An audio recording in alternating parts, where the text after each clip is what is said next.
Hi guys, welcome to the channel. So today आज हम discuss करेंगे electric dipole and electric field on the axis of this dipole. So basically हम start करेंगे electric dipole से कि electric वो होते क्या हैं। तो बेसिकली हमारे पास दो इक्वल एंड ऑपोजिट चार्जेस होंगे। सपोज -q और +q, ये दो चार्जेस हैं। इनके बीच की सेपरेशन है 2a डिस्टेंस की। तो ये एक डाइपोल कॉन्स्टिट्यूट करेंगे। Basically two equal and opposite charge separated by some distance. तो दो इक्वल एंड ऑपोजिट चार्जेस होंगे जिनको कुछ बहुत ही स्मॉल डिस्टेंस से सेपरेट किया होगा, तो वो एक इलेक्ट्रिक डाइपोल बनाएंगे।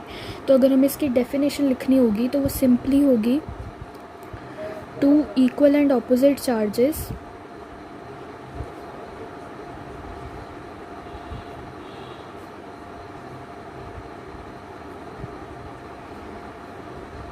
इस केस में हमारे पास चार्जेस है -q और +q separated by a very small distance.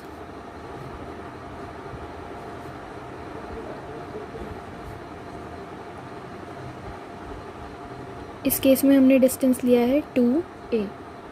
तो ये होगा हमारा इलेक्ट्रिक डाइपोल। अब हमने डिस्कस कर लिया कि इलेक्ट्रिक डाइपोल क्या होता है। अब हम डिस्कस करेंगे इलेक्ट्रिक डाइपोल मूवमेंट क्या होती है।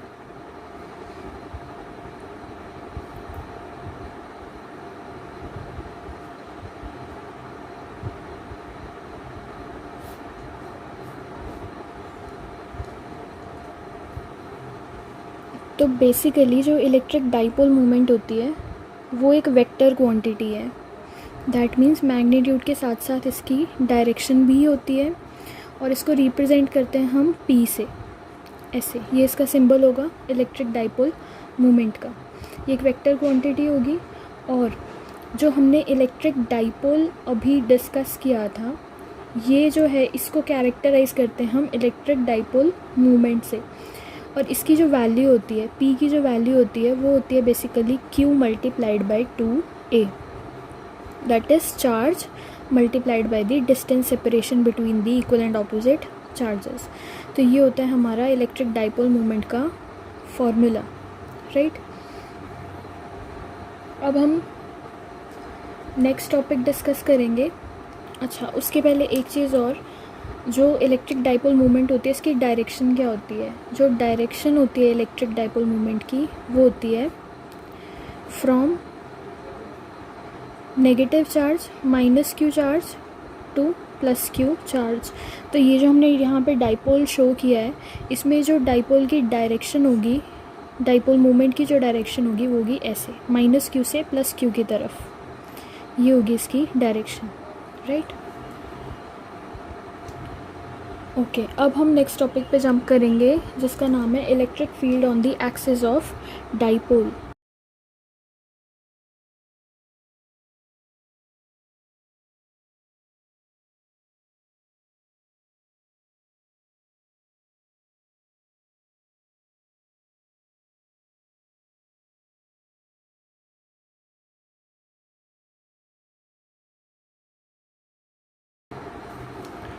तो इसमें होगा क्या, हमारे पास एक डाइपोल होगा, राइट। -q चार्ज होगा एक हमारे पास, एक होगा +q चार्ज। उनको सेपरेट किया होगा डिस्टेंस 2a से।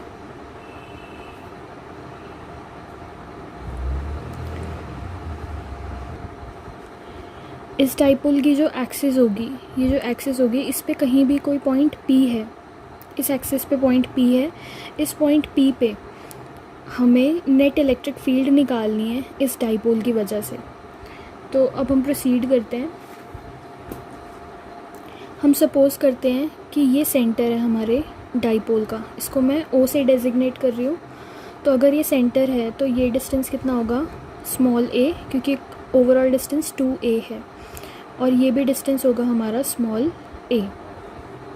ये जो पॉइंट P है जहाँ पे हमें इलेक्ट्रिक फील्ड फाइंड आउट करनी है, हम सपोज़ करते हैं कि सेंटर से जो उसका डिस्टेंस है वो है small x। Okay, distances clear हो गए। अब हम देखते हैं फील्ड। इस पॉइंट P पे हमें फील्ड की वैल्यू निकालनी है। तो बेसिकली जो दोनों चार्जेस हैं उनकी वजह से कुछ ना कुछ फील्ड लग रही होगी इस पॉइंट पी पे। तो सबसे पहले माइनस क्यू की वजह से जो पॉइंट पी पे फील्ड लग रही होगी वो होगी इस डायरेक्शन में, E due to minus Q towards the charge, right. और प्लस क्यू की वजह से जो फील्ड लग रही होगी वो होगी away from the charge, that means इस डायरेक्शन में, ई प्लस क्यू, राइट। अब नेक्स्ट क्वेश्चन है कि ई नेट कैसे फाइंड आउट होगा। क्योंकि ये दोनों फील्ड्स जो हैं वो अपोजिट डायरेक्शन में हैं, तो हम इनको सब्ट्रैक्ट करेंगे तो हमें ई नेट की वैल्यू मिल जाएगी। अब इन दोनों फील्ड्स में से किस फील्ड की मैग्नीट्यूड की वैल्यू ज़्यादा होगी? जो चार्ज क्लोज़र होगा पॉइंट पी से। ये वाला चार्ज पॉइंट पी से क्लोज़र है तो इसकी वजह से फील्ड ज़्यादा ऑब्ज़र्व हो रही होगी। ये दूर है तो इसकी वजह से फील्ड कम ऑब्ज़र्व हो रही होगी। तो नेचुरल सी बात है कि जो ई ड्यू टू प्लस क्यू होगा वो ग्रेटर होगा ई ड्यू टू माइनस क्यू की वजह से, सिंपली बिकॉज ऑफ डिस्टेंस। और चार्जेस सेम है तो डिस्टेंस के बेसिस पे ही हम फील्ड को बता पाएंगे कौन सी बड़ी और कौन सी छोटी होगी।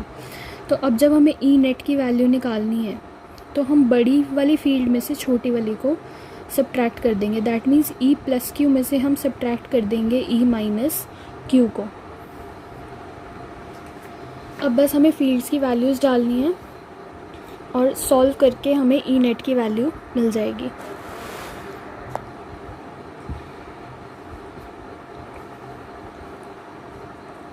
तो ई नेट आएगा हमारे पास, ई प्लस क्यू की वैल्यू क्या होगी? के है हमारा 1/4 पाई एप्सिलॉन नॉट, के क्यू डिवाइडेड बाय, अब हमें डिस्टेंस देखना है प्लस क्यू चार्ज का पॉइंट पी से। तो प्लस क्यू चार्ज का पॉइंट पी से ये वाला जो डिस्टेंस है, ये डिस्टेंस कितना होगा? ये ओवरऑल डिस्टेंस है हमारा x और ये डिस्टेंस है हमारा a। अगर हम x में से a को सब्ट्रैक्ट कर देंगे तो ये हमें डिस्टेंस मिल जाएगा हमारा, ये वाला डिस्टेंस। तो ये कितना होगा? x माइनस a होगा ये डिस्टेंस। तो e प्लस क्यू की वैल्यू आ जाएगी हमारे पास k q divided by x minus a whole square. ठीक है, यहाँ पे डिस्टेंस आता है डिनोमिनेटर में, माइनस ई माइनस क्यू की वैल्यू क्या होगी? K q divided by distance का स्क्वायर। डिस्टेंस कहाँ से कहाँ? माइनस क्यू चार्ज का पॉइंट पी से जो डिस्टेंस होगा, ये ओवरऑल डिस्टेंस। तो हमें ये डिस्टेंस फाइंड आउट करना है। इतना डिस्टेंस है x और इतना डिस्टेंस है a। x को a में ऐड कर देंगे तो x प्लस a ये ओवरऑल डिस्टेंस आ जाएगा माइनस क्यू और p पॉइंट के बीच का। तो ये डिस्टेंस होगा हमारा x प्लस a, तो ये आ जाएगा x plus a whole square, right.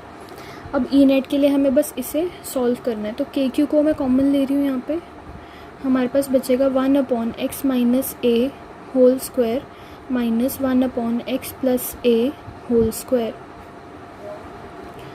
अब हम के क्यू तो बाहर ही रहेगा, अब हम इनका एलसीएम ले लेंगे तो डिनोमिनेटर में आ जाएगा x minus a whole square into x plus a whole square और न्यूमिनेटर में आ जाएगा x plus a whole square minus x minus a whole square. अब इन वैल्यूज़ को सॉल्व करना है तो क्या आएगा हमारे पास? के क्यू, ऊपर हम a plus b whole square और a minus b whole square का फॉर्मूला यहाँ पे सब्सटीट्यूट कर देंगे तो ये आ जाएगा हमारे पास x square plus a square plus 2ax इस ब्रैकेट के लिए, माइनस मैं माइनस साथ में ही ओपन कर रही हूँ तो ये हो जाएगा एक्स स्क्वायर माइनस में a स्क्वायर और ये प्लस का 2ax, राइट। मैंने माइनस को साथ में ही ओपन कर दिया है। अब ये जो डिनोमिनेटर में वैल्यू दी हुई है इसको हम ऐसे लिख सकते हैं x square minus a square whole square, right. ये फॉर्मूला होता है तो इसको हम इसके इक्वल लिख सकते हैं। नेक्स्ट, ये इससे कैंसिल आउट हो जाएगा, ये इससे कैंसिल आउट हो जाएगा। हमारे पास बचेगा k q multiplied by 2ax plus 2ax that is 4ax divided by x square minus a square whole square. अब इस न्यूमरेटर की वैल्यू को हम ऐसे लिख सकते हैं 2k multiplied by q into 2a into x. ऐसे हम ब्रेक कर सकते हैं इसको। अब हमने ब्रेक क्यों किया है? क्योंकि q इंटू 2a को हम ऐसे लिख सकते हैं p की वैल्यू होती है q मल्टीप्लाइड बाई 2a, तो e आ जाएगा हमारे पास 2k p x divided by x square minus a square whole square. ये आ गई हमारी इलेक्ट्रिक फील्ड की वैल्यू, राइट। अब ये ई नेट आया हमारे पास, ठीक है। अब हमारे पास होता क्या है, जनरली जो हम ये डाइपोल देखते हैं, इस डाइपोल में ये वाला जो डिस्टेंस होता है माइनस क्यू और प्लस क्यू चार्ज के बीच में, ये बहुत ही स्मॉल होता है। हमने पहले भी डिस्कस किया है कि दो इक्वल एंड ऑपोजिट चार्जेस होंगे separated by a very small distance, right. ये प्रॉपर्टी होती है डाइपोल की।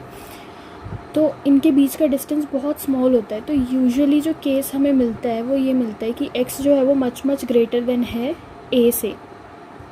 तो जब ऐसा कुछ केस होगा तो a स्क्वायर अप्रोच करेगा 0 को, मतलब a स्क्वायर की वैल्यू हम निग्लिजिबल ले सकते हैं।